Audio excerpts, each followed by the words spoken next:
Okay. Okay, we're recording. Awesome. All right. I'm gonna change the view here. You can always forget that. Awesome. Great. Lauren, thank you so much for joining me today. I know you've been like super busy and I've been really curious about in my elite performance training and actually in my I have an advanced flexibility group. We've been talking about mental training a lot in the last couple weeks and Yeah. like whenever you talk about this stuff, it's like so much more comes up, so many more questions come up.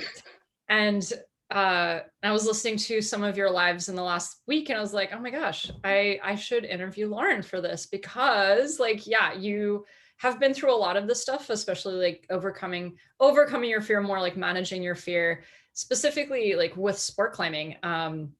And I thought this would be a really great opportunity to like dive into the brain of Lauren and you can share some of your kind of your stories and experiences with sport climbing, like for you and maybe even like your clients. Because like my world is mostly bouldering and, Mm. like I think it would be really awesome to hear like that sport climbing perspective. So thank you so much for being here. Thanks. I'm so excited. Yeah, I love talking about fear because I definitely think it's one of those things where when I first started climbing, I really thought it was going to be the thing that like made climbing or even sport climbing at all like not a thing for me. So yeah, Yeah. it's been a wild journey from where I started to where I am now. So, yeah. Awesome. Well, if you could kind of explain like maybe how long you've been climbing and kind of your journey because you're a climbing coach, you run climbing courses as well. So go ahead and like kind of talk a little bit about that. Yeah, totally. Okay. So, let's see. I've been climbing for about 7 years now. I started in college because I was on the ski team at Ohio State, and then all the skiing in Ohio, fun. So, like, yeah, most of the season was not, we didn't really get to ski that much, unfortunately, but we did find our fix elsewhere. And that's how I started getting into climbing. And I've always been like pretty afraid of heights. Like, even when I'm skiing, like, I don't love being on the lifts. Like, my friends like to mess with me when I'm on a tram that's like really high up. So, yeah, I remember the first few times I ever went climbing in a gym, I was very afraid. And I remember my friend putting on me on something like slightly overhanging, and I was probably like 30 feet off the ground on a top rope, and I straight up started like crying in the gym, like so afraid. And it's not like I wanted to be like this or like I didn't experience fear and other things. Like, I used to do a lot of musicals, so like I literally used to like have to keep it together and like not freak out under pressure for like 2 hours memorizing. I don't know how I memorized that many lines. My brain used to like really crush it, and I'm like, that's insane. But yeah, like, so it's not like I wasn't used to being under pressure, but it was just totally different and a very visceral, like, lizard brainy fear. And it was probably like 2 years, like, it took a long time. It was probably like 2 years of like getting used to it, going sport climbing more. And then I would say at like the 4 or 5 year mark is when I really started. This is like a long time, right? But like, yeah, so it started getting better. And we can dig more into that. But, like, fast forward 4 or 5 years, and I go on a trip to Majorca. And at the time, my hardest red point was a 512A. And I was able to red point a deep water solo 512A where like the crux move is at the top. And every time I like didn't hit it, I got to take like a 45-foot water whip. So, like, huge difference from girl that used to sob on a top rope, indoors, outdoors, you name it. I finished a lot of rock climbs sobbing, and then to being able to like do that. Because if you would have seen me like the first couple years of my climbing, you would have been like, she's having a really bad time. She's gonna quit. Like, she should pick a different sport that's closer to the ground. Maybe bouldering. I don't know. But like, yeah, it was a big mess. But Yeah. now we're here. So Yeah. Awesome. Well, how did you get into coaching? yeah. Okay. So a little bit of a non-traditional path to coaching. So I got my degree in chemical engineering, and my what are we doing? I don't know. Almost majored in musical theater, but here we are. So yeah, my degree's in chemical engineering, and my first year out of college, I worked in a manufacturing plant for L'Oreal. So plant that I worked at. made shampoo, realized I didn't love it for a variety of interesting reasons that certainly didn't have to do with there not being very many women that worked there. Oh. Shocking. So then I moved on to corporate project management, and I moved to New York City, and I did that for a couple of years. And while I did that, I was like, I should have a hobby. So I started a blog about rock climbing. I was always really into training because I didn't have that much time to be at the gym because I had like demanding full-time work, etc. So I was like, I'll write a blog about climbing training and then just like see where it goes. And it turns out people liked it. And then I just got more and more into it. And then one thing led to another, and people at my gym started being like, will you coach me? And I'm like, I have no qualifications, but if you're willing to just let me roll with it, it's fine. And then, it turns into like, I have a certification, I'm starting a business, I'm quitting my job because my business is going well. And now I coach rock climbers. So yeah, it's been wild, but it's really nice having a job that I love. So Yes, that's so amazing. I am like really stoked to hear like another like female coach who like you were stuck in this other job and then you just like took the leap to become an entrepreneur and like do this thing. That's so cool. Yeah, it's so cool. Okay, so like then with your sport climbing, so you had that 4 years of grinding through this fear, probably practicing a lot of stuff. What are some of the highlights of that journey? Yeah. Okay. I would say the first highlight would be post-college. I went on a 2-week climbing trip to Spain because I was like, I graduated and real life's going to start. And I was lucky enough to get to go to Spain for a couple of weeks. And I went with a guide and he was pretty hardcore. And he just looked, he's Czech and I'm going to like butcher his accent. He like looked at me, today we work on your head. And I was like, okay. So probably like the first week of the trip, he puts up like an 120-foot 11A and he just like pulls the rope down and he goes, you lead this now. And I was like, okay. And I'd never like red pointed an 11A at that point. Like probably my highest red point at that point was like 10B or 10C. Not that I wasn't fully capable of it, but like between like fear of heights, intimidation of the grade, etc. I was like, oh my God. And I finished the rock climb. I sure did start climbing about like 90 feet up, but I finished it. And then it was almost like things got easier after that because then I was just outside for basically like 2 weeks straight, like climbing every day. And I think just like doing it a lot really helped. I know we all don't have the flexibility to like go on a guided trip all the time. Though I will say his trips are like pretty affordable. I can like send you a link. Yeah.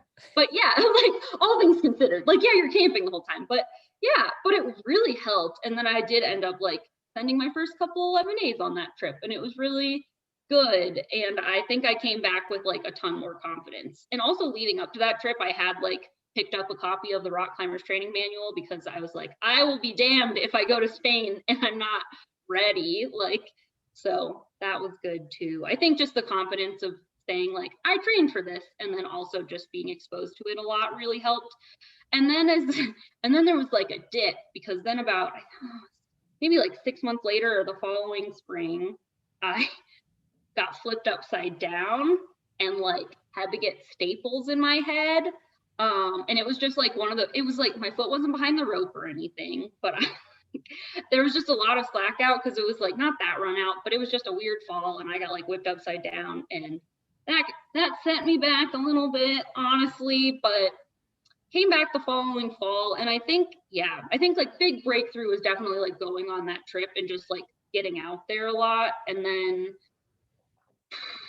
it just kind of like gradually got better. Like it's almost like the pandemic, how it's like, oh, it's a little better now, but it wasn't like this aha moment where it all ended. And it's still kind of, I would say like, it's been going back and forth for a little bit. Like it's never constant, if that makes sense. And then another thing I think really helped is like starting to actually try to red point things too. Like I think working out the moves and being really familiar with the whole route and then the comfort that comes from like knowing what you're doing and then taking the same fall a few times like that and like the process of trying something hard often involves a lot of like falling. So I think that helped. like increased my comfort too. Yeah. Yeah, those are like top two yeah, the second is less of an overall breakthrough and more of a like this gradually made things a little bit better. So yeah. That constant, like that, like 2 weeks of exposure to, like, it's almost like you had to be immersed by it to Yeah. overcome it. That's really interesting. Like, I think sometimes depending on who you are, you could come out of that situation very different. And, like, I think for you, like, you were able to like come out of it on top. And yeah, because like when I think about fear and like, oh, you're afraid, great, like let's like slowly put you on the rock, instead of being like, now 100 feet of 11A, good luck. So that's really interesting. Like, do you think like your guide, do you think,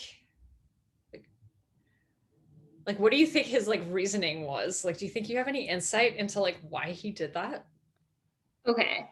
I think like one day, I don't know, I was just being like a 21-year-old idiot. And I think I saw like a tree branch and I probably ripped out like 12 pull-ups in front of him. And then he like saw me do that and he got really pissed. He was like, "You're strong. You should be climbing 7A plus." And I was like, which is 12A. And I was like, "No, I can't." And I think he just like was one of those things where he's like, "You could be climbing hard rock climbs, blah, blah, blah." And I think like it was a pretty new group, a lot of the people that were in it. So I was like, I would say on the more motivated and prepared end of things, because some people were like, "I've never like clipped a bolt before." So I think, part of it was just like, let's like push her a little bit because we can. But I feel like that was maybe it, where he was just like, God, and I still feel that way sometimes. Like when I'm getting back in season and like, yeah, what is it?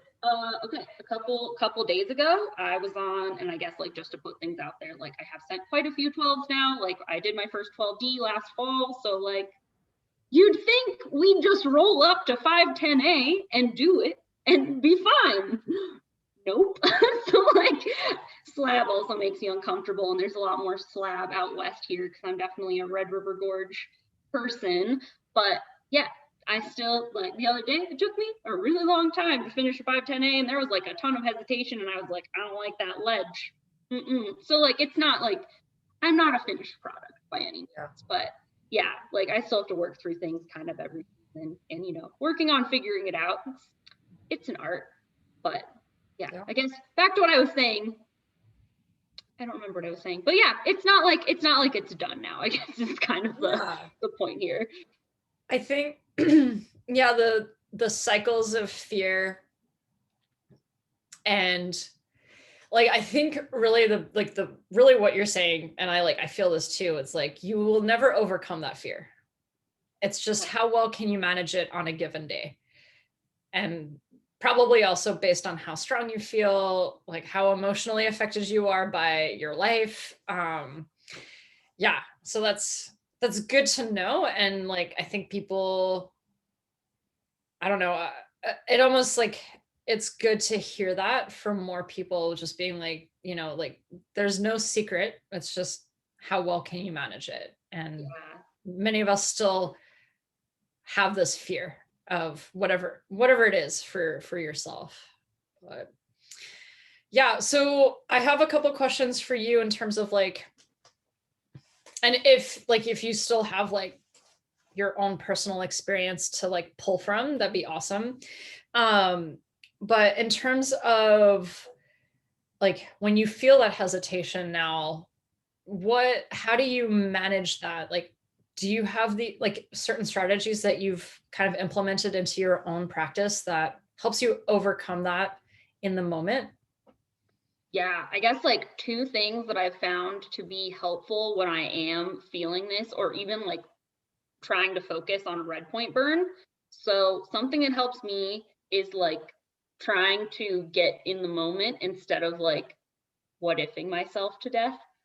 So think like getting in touch with my senses has been really helpful. And usually the thing, like, I think it depends on the person too. Like, but for me, it's like really feeling the rock in my hands, especially if I can like get to a rest and just like think really hard about like, what does this rock feel like? Like that kind of helps bring it back. And then I like to have a mantra or like a phrase as well to kind of like zoom it in so that I'm not thinking, and how stressed out you are is really gonna like affect your ability to like implement these things, because if you get yourself like worked up into like level 11 fear and stress, like coming back down is gonna be really hard. But if, yeah, for me it's like feel the rock, take some breaths if we can get in a place where that's effective, and then additionally like bringing it in with a mantra can be really helpful. So I like the mantra, this is possible for me today, because it is not super outcome oriented, but it does open up the possibility that like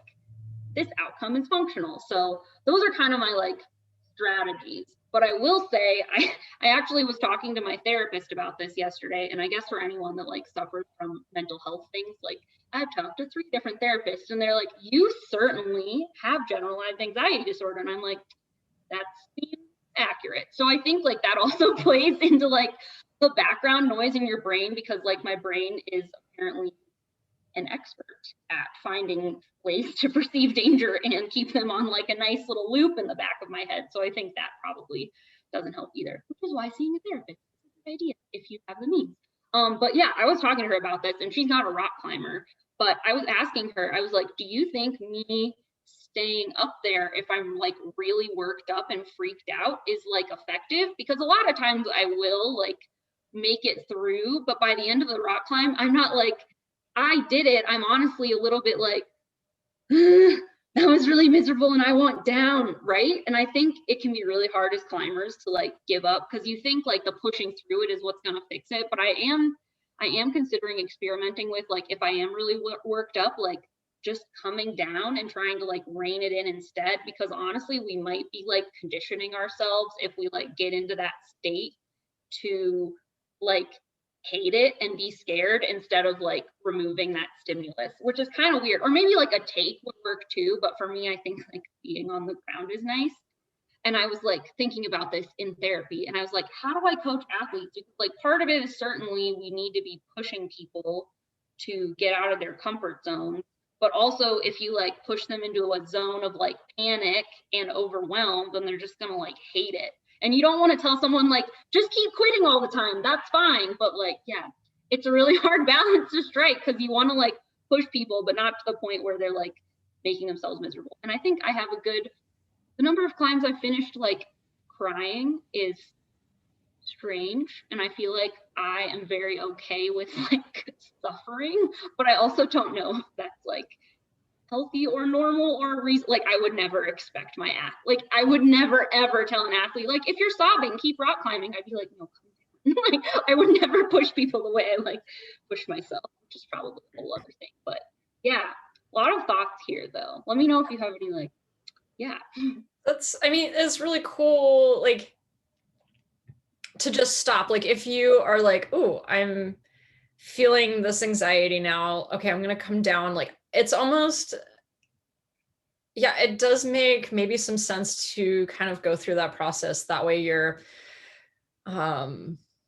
like you're building that self-awareness maybe, and just like, okay, what are my thoughts? How am I feeling? What are my emotions? And then you can then ask yourself, am I ready to do it again? And then, then you can try again and see how you get affected at that same spot.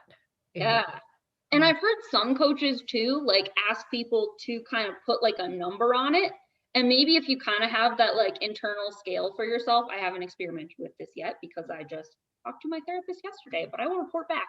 But like maybe putting a number on it would help. Like if you kind of have a personal policy that's like, if we get above a 7.5, gotta go. If we're at a 3 to 5, maybe we, resort to like 1 or 2 tactics and try to go there. So we actually have like kind of a contingency plan in place on the ground. Obviously, this all sounds well and good until you're like freaked out or something. So I definitely think it like takes practice to implement these things and make them happen, and they need to be kind of like a conscious effort, but that could be a strategy as well.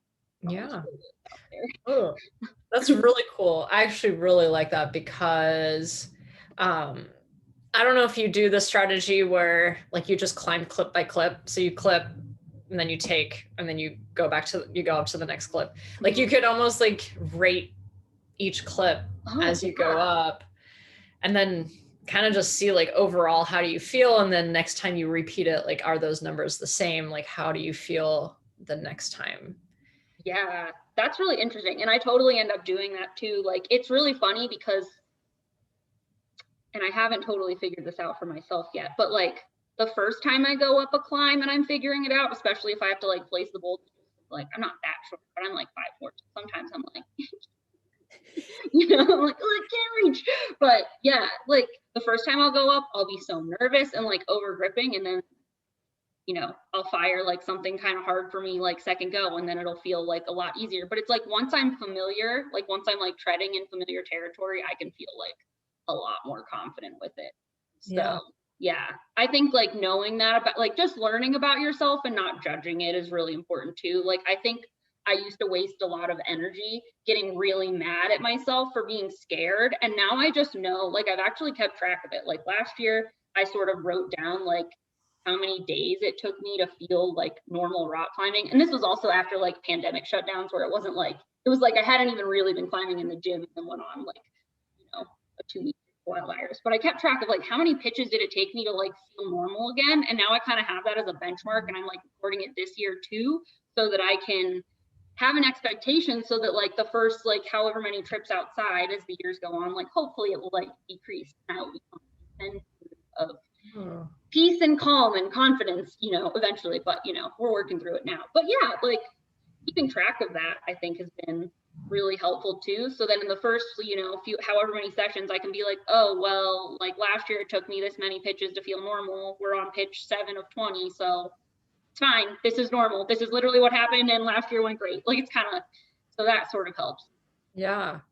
That's super cool, because I think I go through the same process for bouldering. It's like, doesn't feel good to top out the first like at least like 5 to 10 boulders, and then all of a sudden it starts to like get really comfy.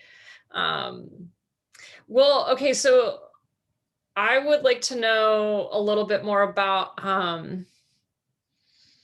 your like projecting process.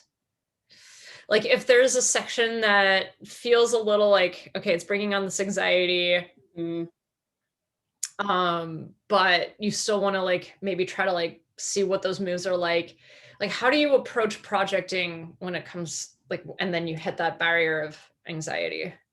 Yeah, that's a good question. And something that I found, I guess personally, what's been interesting for me is that like once I'm aware of what the falls are like, I think it helps. And I sort of end up, it's like really weird, but I also almost think it's a tactic in disguise. But sometimes I'll be like right where you would clip, but I'll be like pumped or just nervous or whatever to like take out slack.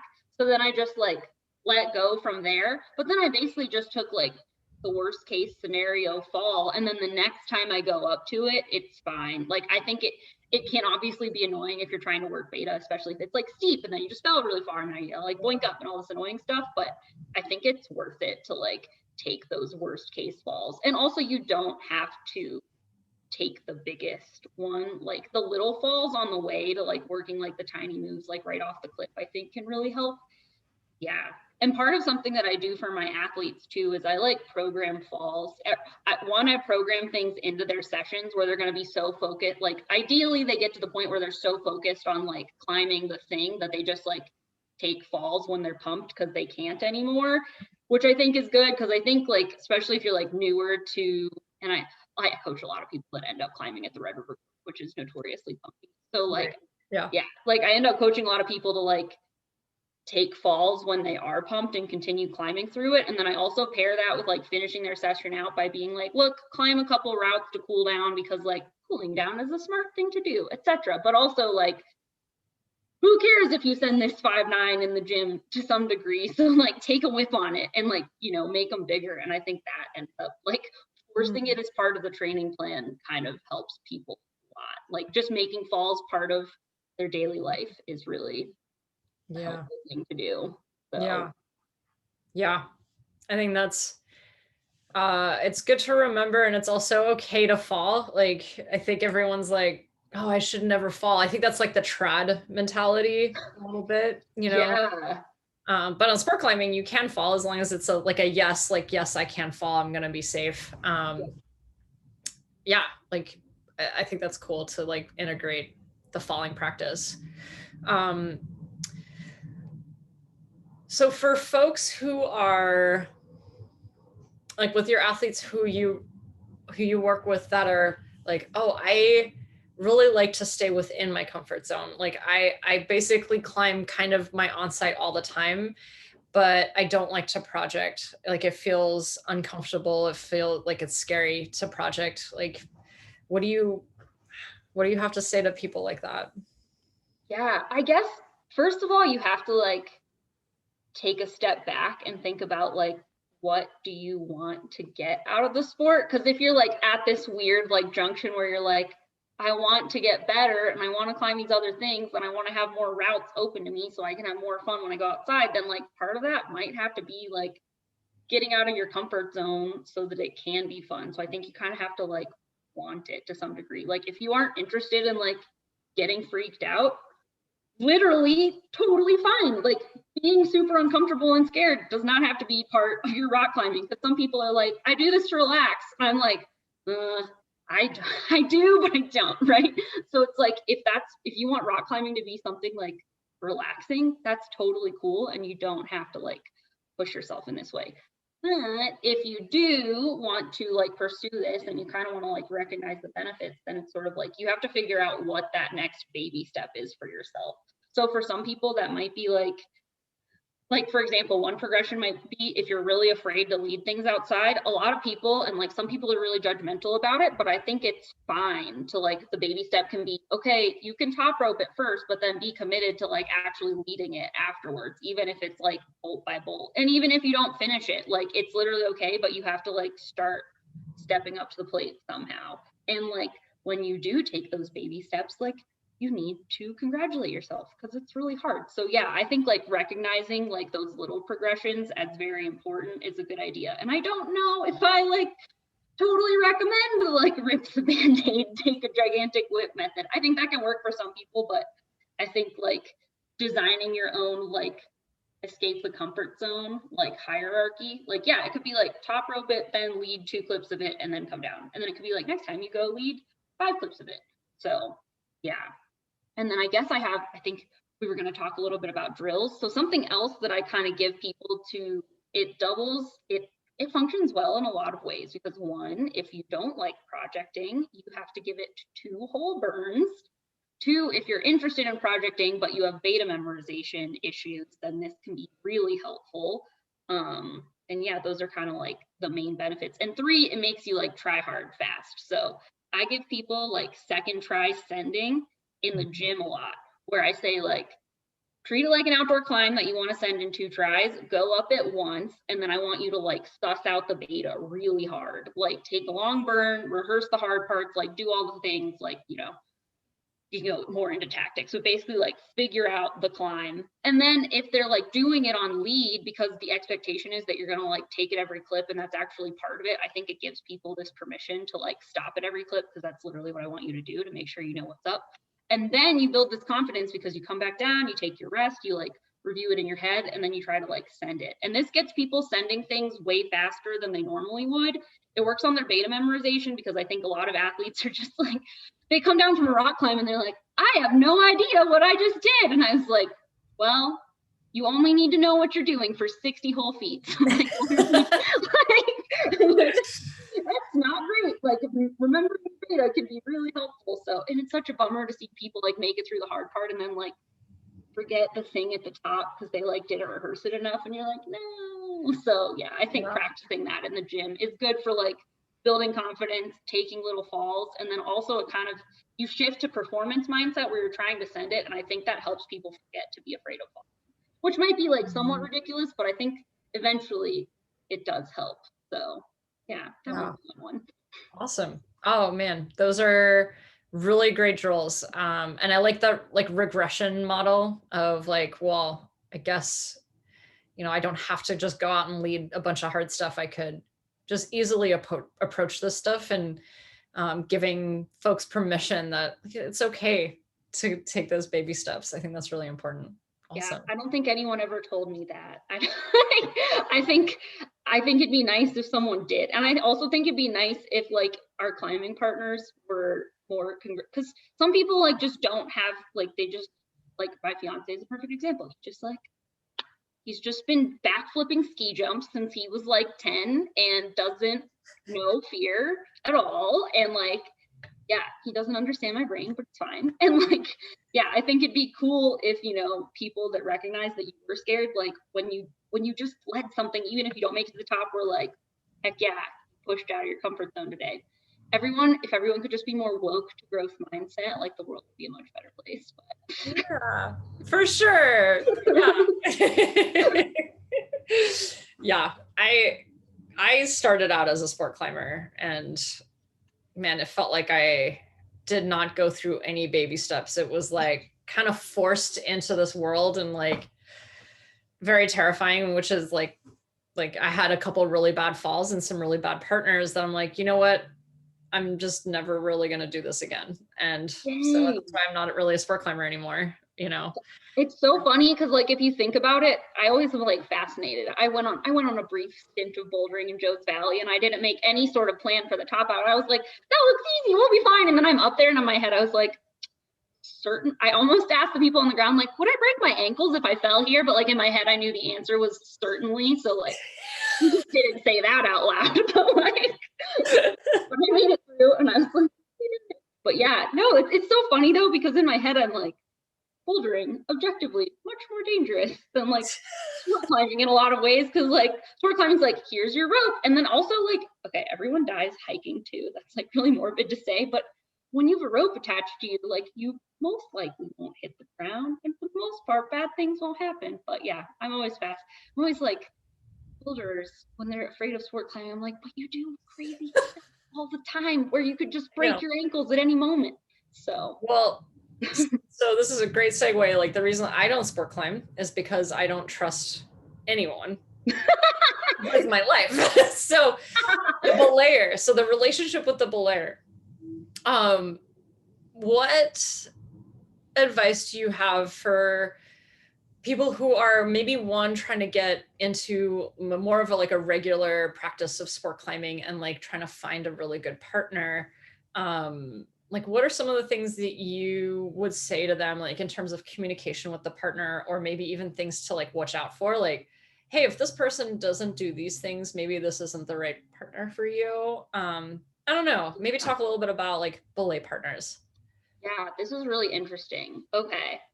So I guess a few things that like just first of all, like you just need to get a good vibe. Like I think it's really funny when you're at the crag and I'm like, I just had a really good day because everyone just like felt good.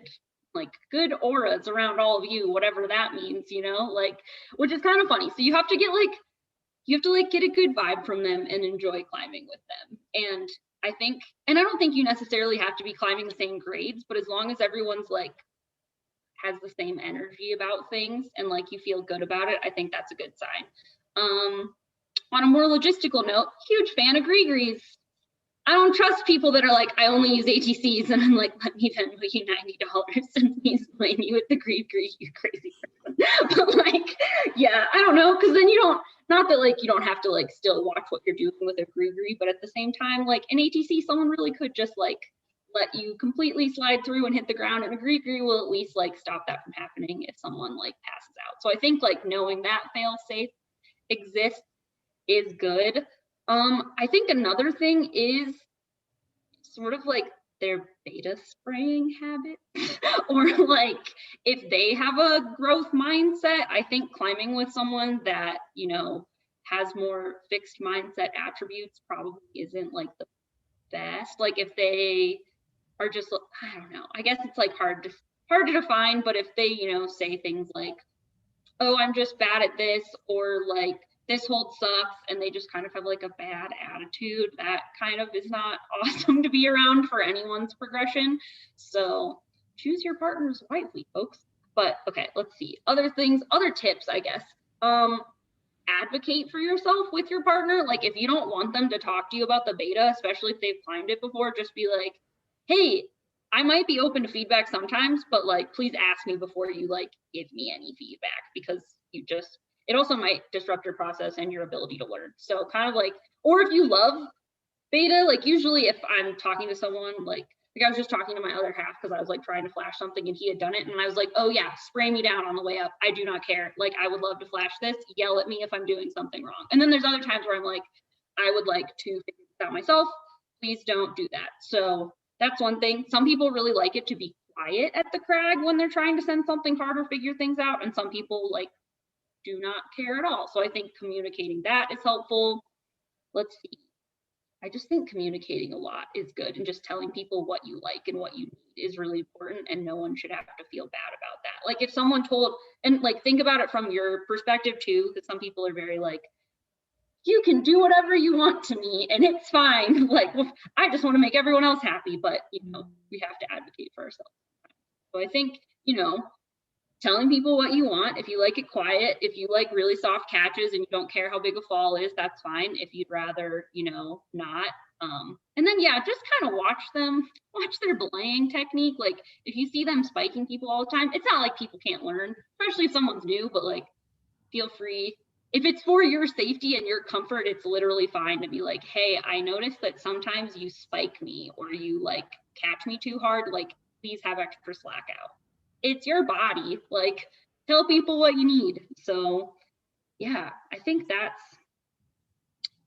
those are my belayer tips. And then I think getting like another level of like mindset comfort is just being able to meet a random person at the crag and like watch them belay and see and like, you know, validate that they're good, and then having the confidence that you can like climb no matter who is belaying you is kind of like another.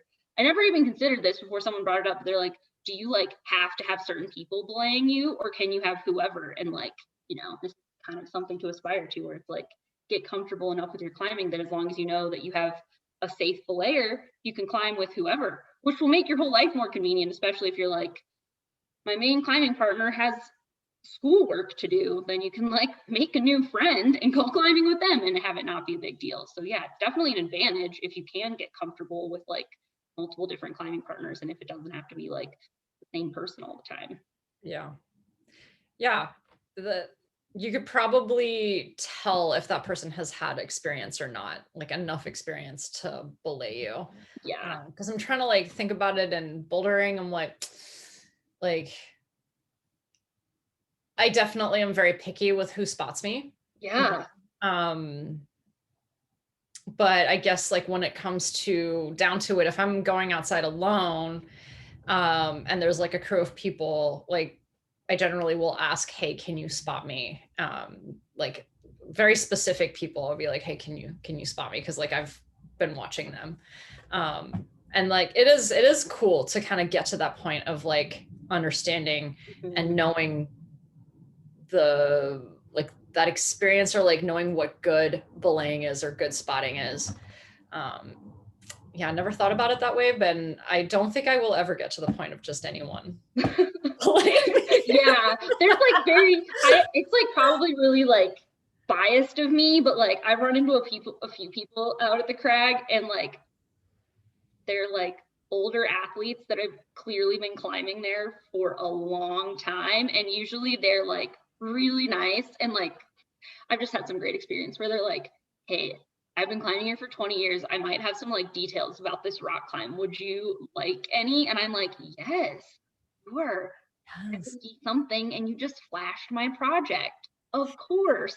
It's like some of the crushers in the Red River Gorge that are like on the older end of things, like they're so nice. So yeah, those people I'm like, you could probably belay me because you've been doing this for a minute, and like it feels really good. So yeah, but it just kind of depends on like who you are and like who seems trustworthy. And some people I think are really good at reading people. Like I'd say I'm pretty intuitive about like yes, no, trusting people, but if your friends are the kind of people that tell you like, hey, you're really bad at reading people and you trust everyone, like not that you shouldn't be able to trust yourself, but be self-aware about it. But yeah, usually it's friends only, but yeah, sometimes there's a new person where you meet where you're like, I like you, this will be fine. Yeah. Awesome. Cool. Okay, so I have a couple more questions. I don't want to go too much longer.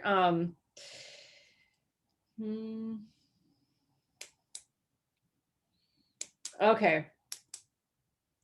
Bad climbing days. Overcoming bad climbing days. Like, I guess like everyone's definition of a bad day is gonna be different.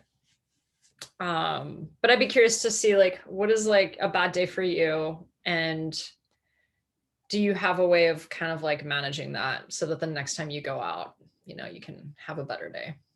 Yeah, totally. Okay. I have a really good one because I just had a really bad day like last weekend. So yeah, okay. Basically, I'll set the stage. Like some personal things had happened in the morning, and then like basically like work related personal things happened in the morning that like kind of really stressed me out. So I was already in like kind of a state of anxiety going into the day. So it was just like already not in a good place, like starting out the day, because I'm a human being. And also remember, generalized anxiety disorder, can't stop thinking about the thing, like can't just like unplug when I'm literally in American Fort Canyon and there's no cell service and literally no way for me to resolve any of this until I get. So yeah, so like started out with that. Also, we did this hike, and like some people really like climbing for the nature and hiking. And I'm like, what if we did the one by the road? I don't want to hike. I hate it. So yeah, I'm lazy, whatever. So like we did this really long hike and we ended up going the wrong way. And we had to kind of like I have my pack on. It's kind of awkward and it's really tall, so I can't like lift my head up very high. And so I'm climbing, basically net, we get to a place where like literally I am slab climbing, like probably like a 5'5" slab in my crappy hiking shoes. And I can't really lift my head up to see where I'm going. And also there's like a kind of a cliff below me. So it definitely feels very like I felt as scared on this as like more scared than on any of the climbs that day, because I'm like, no, this is actually like not a good consequence. Like rolling down this could be really bad. I didn't fully scope it out, but I was like, not good. So yeah, it was just like already had anxiety, pile that hike on where I like thought, you know, that I might perish by slipping on this slab, and then come to find out we just went the totally wrong way. But yeah, and then we get to the crag and it's like, let's rock climb. And then first route of the day, I'm just like getting really stopped up. And then like all day, I just, whatever, trying to get on something that I thought I might like project over the course of a couple sessions. As soon as I tie in, 2 different groups of people come up, they're like, how many people you got on this? And I'm just like, amazing. I was planning on like bolt to bolting this and figuring it out. And then there's just like a pile of sharks at the bottom. Like, not that they were rude about it at all. Like this is all stuff I'm making up in my head. But I think I've asked a lot of people this. I'm like, does it feel a little bit higher pressure when you know there's a lot of people waiting to climb it? And like the answer is yes, because it can be really hard to feel like worthy if you need to figure out things. So net, not going well at all. And then I kind of like decided that it was time to take a break, and I like took a walk and laid down and like cried a little bit and took a nap. And then I was like, I kind of like spoke nicely to myself and I was like, look, you were already like having sort of a hard mental day when you got into this. I think the best thing you can do is maybe just scale it back, get on something really easy, and like call it good. Not every day is going to be great, and that's just what it is. So that's what I did. I got on something else that I thought wouldn't be that hard. Turns out I was still pretty in my head. Didn't finish that either. Whatever. Came down, and then I just, you know, I was like pretty upset. And then when I got home, I was like still kind of like, you know, bothered about a lot of things. And I took like 30 minutes to go journal. And I basically wrote down like, write all the things that you did well today. And, you know, the list ends up being things like, you got back on rock climbs after you were so upset that you were crying, which is pretty good. And like, you kept trying even when you were scared, or you actually did pretty well, like climbing that one 12 that you thought was going to be hard, and you actually kind of ripped through a lot of the hard parts. And like, I just took a step back to kind of like analyze these wins. And then I always say this to my athletes and myself, but I usually am like, how much you struggle is directly proportional to how much you are learning. So I was like, I had all these struggles today that I like tried to push through, and I really did try, and I got out of my comfort zone. And that's only a good thing for me, like overcoming fears in the future. And I was like, and yeah, I was like, you literally got back on, like, I don't know. I just took a second to like speak a lot more nicely to myself than I had all day.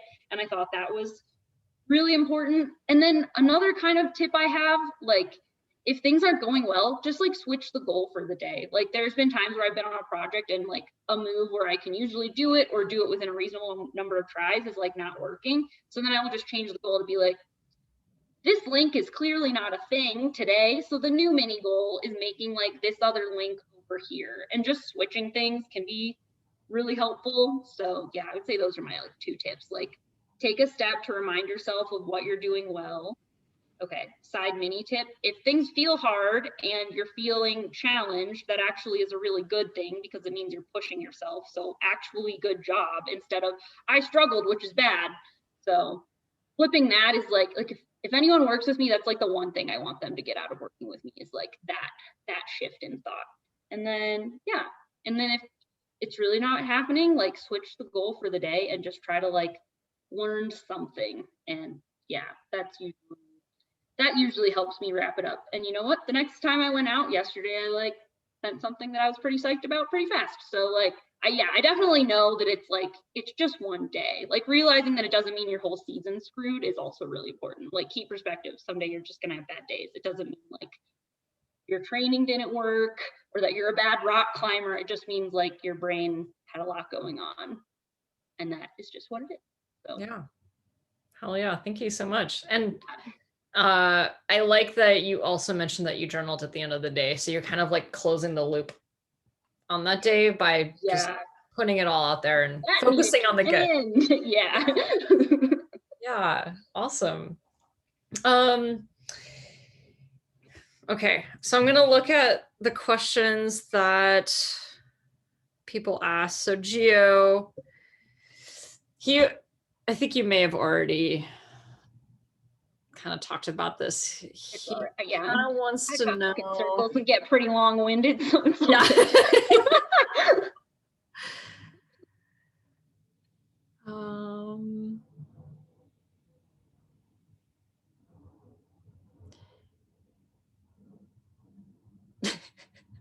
Okay, Gio. That he asked a question, then kind of unasked it. That's hilarious. Mostly, I think he wanted to know, like, do you have any like meditation or breathing techniques that help to sharpen your mental game? Okay. So I am not like, I'm getting better about it. And I know when I meditate consistently, it certainly helps. But that being said, I would not call myself someone with a consistent meditation practice. But I will say, like, for me, I remember when I was in theater too, like if I was really nervous, like in through my nose, out through my mouth really helped. Yeah, I think it mostly goes back to like, yeah, no specific like breathing pattern. I know some people really like square breathing, which has been recommended to me before, where it's like you breathe like in for 2, hold for 2, out for 2, hold for 2. And I think if you need like a simple breathing practice that's a little bit more specific than like breathe deeply, like if you're like, no, I need to be like at the rest with like a focus on my breathing that involves numbers, like that's probably the one to go to, which I think can help people calm down, especially if you're like a rest on a sport climb and you want to not be just kind of like thinking about the chains or what you could possibly mess up, and you really want to like just focus and rest and like let your forearms chill out and get your breathing under control, like square breathing might help. Or just in through the nose, out through the mouth is the go-to of mine, I guess. Awesome. Okay, great. But I think that's good. So then Jeremy, he's like he's from England and he does a lot of like trad climbing. Nice.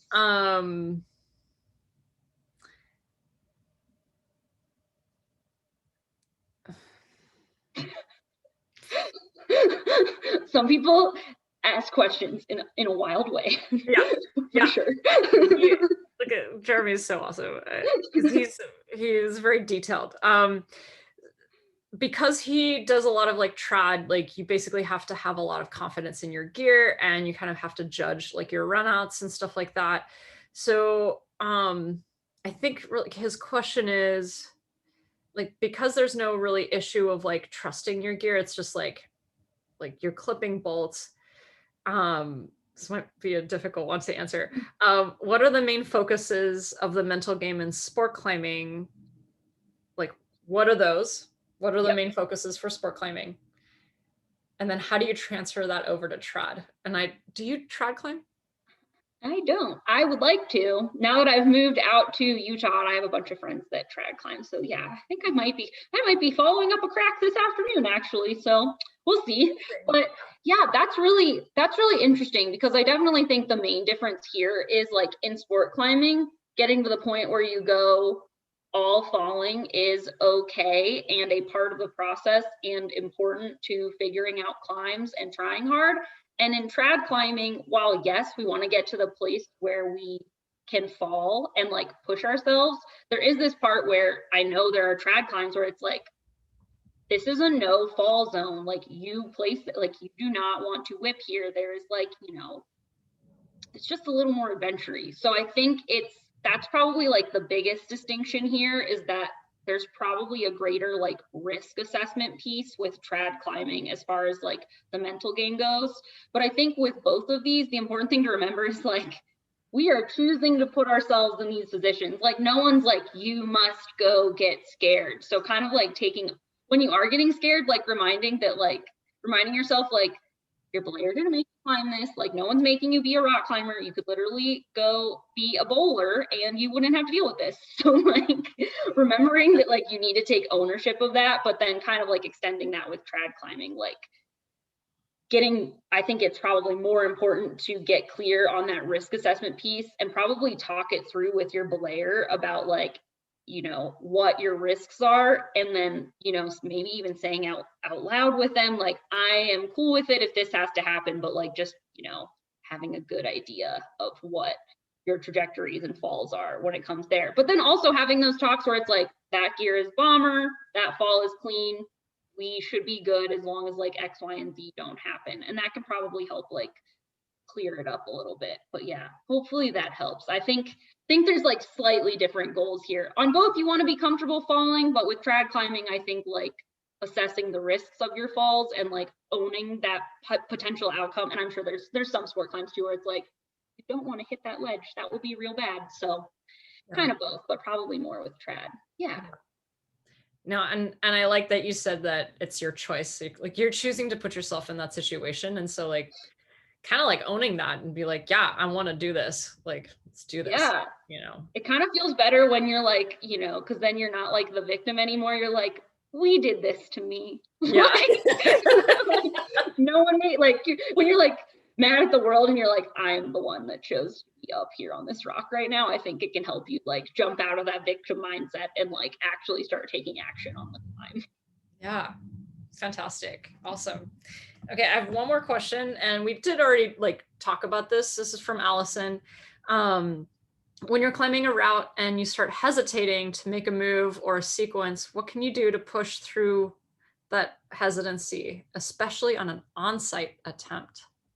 Ooh, this one's tough. Yeah. Because I would say with my enjoyment of familiarity, as we spoke about how I just rewatch Avatar over and over again. Yeah. I love familiar territory. So I'm definitely more on Team Red Point than Team Onsite.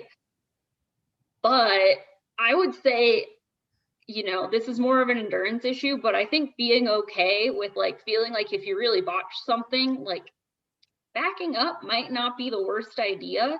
Or like something that I've been finding too, if I feel like this is like more of a technique thing, but if you're really like, oh man, my hands are not where they're supposed to be, if you can get good at like piano key matches and just being like, gonna flip over to that different one real fast, or like shadow matching, I think that is like a good skill to practice. And literally like while you're warming up, just like stuff around with doing like weird matches that you wouldn't normally do, because probably the optimal sequence doesn't involve this thing. But if you're on-siting, you might have messed up. So I think that's like a good skill to have in the back pocket. And I realized like on a lot of the climbs that I've been doing lately that that's had to happen if I feel like I've really like screwed up the on-site of it all. So I think that's probably like getting your hands mixed up is probably a common one. And then also retreating isn't the worst idea. Like if you need to, like if you're hesitating on something, if there's any way to back up or like get comfortable and like reassess, that's probably not bad. But then, okay, so that's another thing. And then another drill I really like that probably every climbing coach on earth uses is like the one touch drill, where you just like touch it once. So if you feel like you're hesitating, like getting good at just being like, I'm just going to touch every hold once and like work it out. But yeah, it's really hard being good at it's on-sighting, such a hard skill, because every time you try something, you only get one chance. It's like stressful. So yeah, but I think having those like couple of technique things dialed, and then I think I was listening to an interview with Lynn Hill where she said like a lot of times we'll get very like tunnel vision if we're stressed out, especially on an on-site. So, and then like we've all had this happen where we like blow it and then we like hang, you look over and you're like, there was the obvious next hold was there and I was just too like zoomed in to even see it. So I think if you can like breathe and actually like scan your environment for options, like if you can reel it in, that's a cool thing. Obviously all these things are super easy to say and like really hard to do. Right. So. Well, I like that. And it's funny because like I see climbers do this, like especially like comp climbers reverse climb if they messed up. And like I think that is a very important thing to remember, that if you're, even if you're reverse climbing, it doesn't mean that you're doing it wrong. You're just going to set yourself up better for the next time that you're about to go up. Yeah, You know, exactly. So like down climbing, have that as part of your toolbox. Yeah, for sure. Yeah, that's interesting. I haven't even like realized that comp climbers do that. But yeah, or if you're like doing it in the gym too, if you practice like flashing things, like if you're really committed to the flash or the on-site, it's a good time to practice what to do if you mess up. Because I did that yesterday where I just like did not interpret a sequence correctly, and I was like, but I really wanted to flash, and then I was like, yuckiest, most unnecessary piano key match ever. But then like I still did it, so like. Yep. That were an on-site attempt, that would on a route, that would have been cool. So yeah.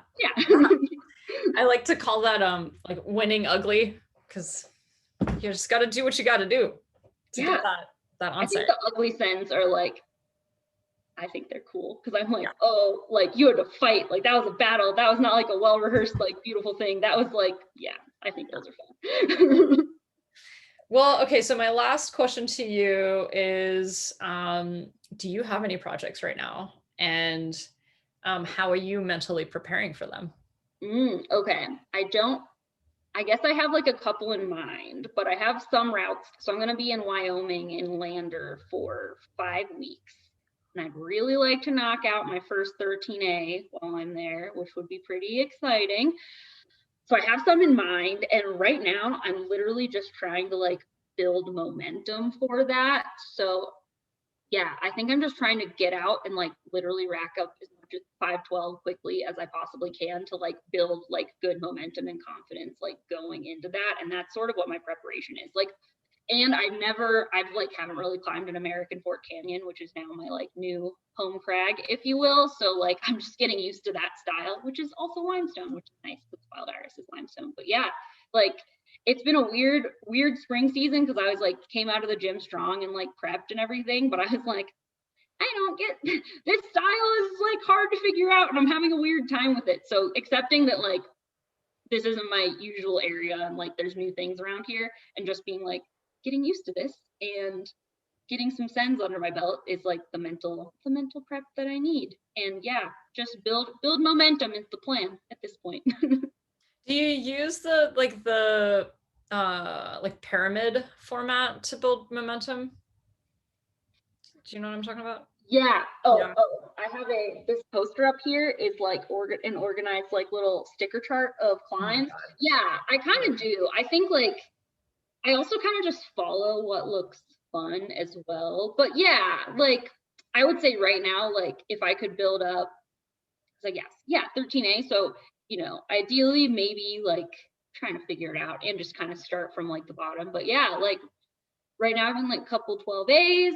Might try next. I want to try to send like 12B kind of fast, and then just kind of like keep going from there at like a pace that makes sense and with like climbs that I think look fun and will challenge me. Because sometimes I kind of like will eventually push myself into the climbs where I'm like, I don't like this and it scares me, but I know it's good for me. But I don't make myself do that all the time, because like it kind of sucks. Or as long as it has like at least something about it that I like, I'll do it. But yeah, it's a tough balance to be like pushing myself and doing styles I don't enjoy. Like slab is not my thing. So there's one like very notorious like slabby granite 12A where I'm like, that will probably take me a minute to do, but it'll be really good to figure that one out. So yeah, I definitely try to like balance it out and pick my vegetable projects, if you will. So yes, yes, I love that. All right, well, that was awesome. I feel like I have actually so many more questions, but that just means we need to do another follow-up interview. I know. Yeah, that'd be awesome. But thank you so much, Lauren. I think my people are going to be very stoked to hear your stories, and it's going to be very helpful. So good luck with your projects. I know you'll be able to do 13A. Are you leaving soon? I leave, let's see, I leave middle of July. So yeah, I've got time, which is Cool. good. Yeah. Great. So. Awesome. Cool. All right, Lauren, thanks so much. This was awesome. Thanks so much, Mercedes. Hopefully. Yeah, totally. Bye. Bye.